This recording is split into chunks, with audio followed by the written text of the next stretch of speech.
Now on its third day, the joint U.S.-Israeli attack on Iran is expanding into a regional crisis. That's where we're starting the 7 from the Washington Post. I'm Hannah Jewell. It's Monday, March 2nd.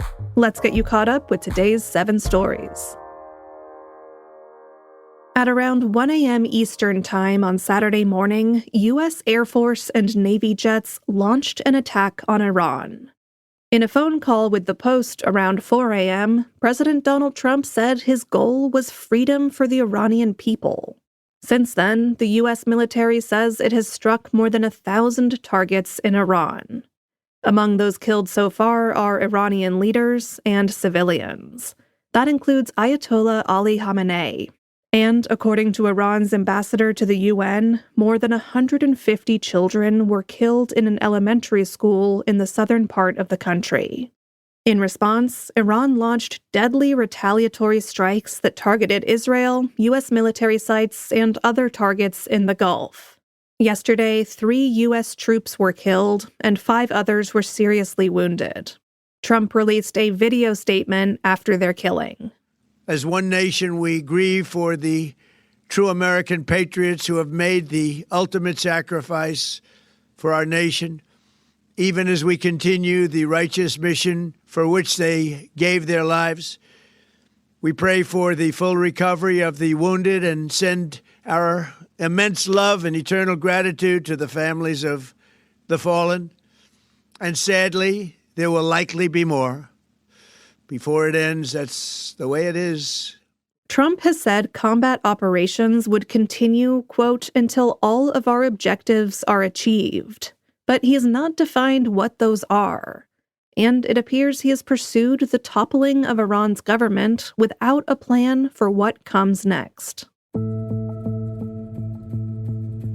Democrats demanded an immediate vote to restrain Trump on Iran. That's our second story.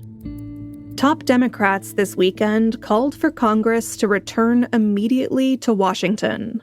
They want to vote to try and halt further military action in Iran after President Trump foreshadowed a possible extended conflict there. The 2 resolutions they intend to vote on would be the latest test of a long-shot strategy to reassert lawmakers' war powers. Democrats have so far not managed to stop Trump from ordering military strikes without authorization from Congress. Trump has ordered strikes in at least 7 countries, led a deadly campaign against alleged drug smugglers from Latin America, and has made threats against Greenland and Cuba. Some Republican supporters of Trump are also not happy about his latest military operation. For some voters, it has marked a clear break from the America First policies that once defined his political appeal. Number 3. Tomorrow's Texas Senate primary will shape the midterm elections.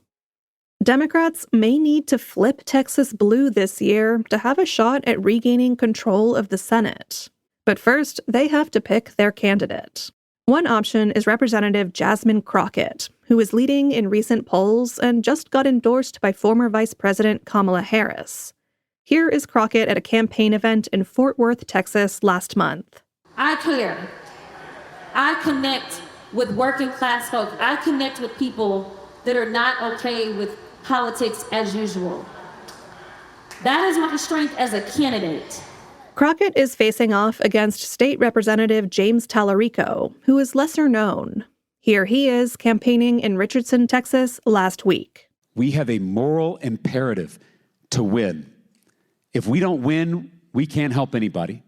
This contest is raising thorny questions of race and gender for Democrats.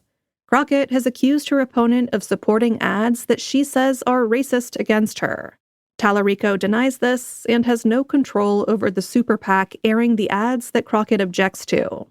Meanwhile, on the Republican side, incumbent Senator John Cornyn is in an even more bruising primary. He is facing off against Texas Attorney General Ken Paxton and Representative Wesley Hunt.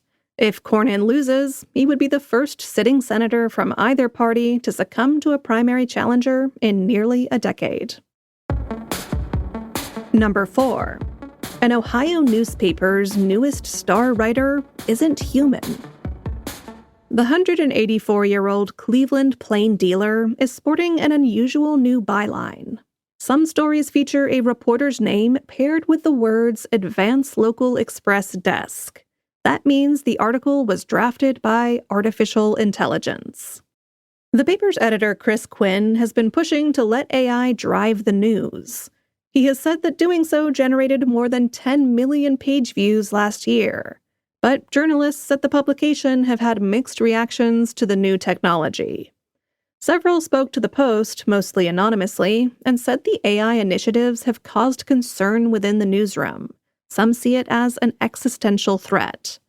But Quinn sees things differently. He says the technology gives reporters time to do more of the things that AI can't, like inviting a mayor or police chief to coffee. He also says that all AI articles are checked by staff. Another winter storm will hit the U.S. this week. That's number 5. Here's a fun fact for you. For meteorologists, March marks the beginning of spring. We made it, meteorologically speaking. Unfortunately, though, that won't stop the wintry weather that is forecast for today and tomorrow. In the Midwest, Mid-Atlantic, and Northeast, there could be more snow early this week. Freezing rain could make travel difficult in several cities, and, sorry to parents, there may be school closures too. Across much of the East, this winter season has been the coldest one in more than a decade. But the season has been one of extremes. About 114 million people experienced warmer than average weather conditions. And later this week, the Midwest and East can expect temperatures that hit the 60s, 70s, and even the 80s. It's hard for me to remember what that even feels like. Number 6. We got a doctor to answer your burning questions about microplastics. Microplastics are everywhere. They're in our livers, our blood, and even inside our brains. And whenever the Post shares news about them, our readers send in lots of questions. Like, should we be worried about storing frozen food in plastic bags? Or plastic water filters? Or Invisalign retainers? We put all of these questions and more to Dr. Tricia Pasricha. When it comes to plastic bags, she noted a small 2022 study found that when ultra-pure water was frozen in plastic bags and then thawed, it had more microplastics than bags stored at room temperature. But Pasricha says that she herself still uses frozen veggies that come in plastic bags, and says that if you don't have time to focus on everything, the main thing to avoid is heating food in plastic containers or wrapping. And as for plastic water filters, the best thing you can do is transfer water to a glass or stainless steel container quickly after it's filtered. You can find more of her advice, like how to feel about retainers, in our newsletter today. Just follow the link in our show notes. And at number 7, you might want to wake up early tomorrow to see a rare lunar spectacle. If you're a little stressed out about the news right now, what could be a better tonic than rising early to behold the great celestial dance? Early tomorrow morning, the moon will turn a rusty red color as it slips into the Earth's shadow. This total lunar eclipse will be visible over the entire lower 48. The blood moon will be at its most dramatic starting at 6:04 a.m. Eastern or 3:04 Pacific. And the East Coast will get to see something even more remarkable, a selenelian. That's an ultra-rare special planetary alignment. It's when you can briefly see the sun rising and the totally eclipsed moon setting on opposite horizons. As always, do not look directly at the sun, but let me know if you did manage to catch this beautiful sight.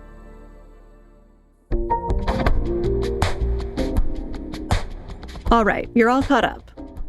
It's more important than ever to stay informed with reliable, trusted news. If you're not ready to commit with a subscription, the Post is now offering short-term passes. You can get a 1-week pass for just $7. That doesn't renew, and it gets you 7 days of unlimited access on our app and website. Find all the details at washingtonpost.com/subscribe. I'm Hannah Jewell. I'll meet you back here tomorrow.